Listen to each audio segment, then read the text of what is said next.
محمد الماس ولد محمد غلفام۔ بسم اللہ الرحمن الرحیم۔ قربانی کے مسائل۔ عید الاضحیٰ کی قربانی حضرت ابراہیم علیہ السلام کی اس قربانی کی یادگار ہے جو انہوں نے اپنے پیارے بیٹے حضرت اسماعیل علیہ السلام کو قربان کر کے قائم کی ہے۔ عید الاضحیٰ کے دن قربانی کی بڑی فضیلت ہے۔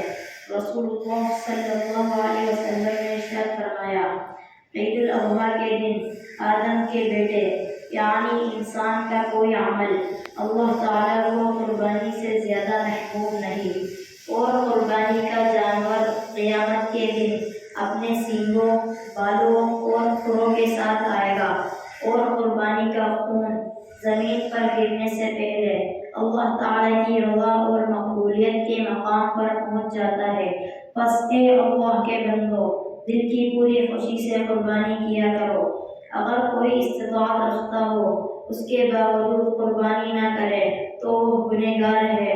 نبی اکرم صلی اللہ علیہ وسلم کا ارشاد ہے، جو شخص قربانی کی استطاعت رکھتا ہو اس کے باوجود قربانی نہ کرے، ایسا شخص ہمارے عیدگاہ کے قریب ہرگز نہ آئے۔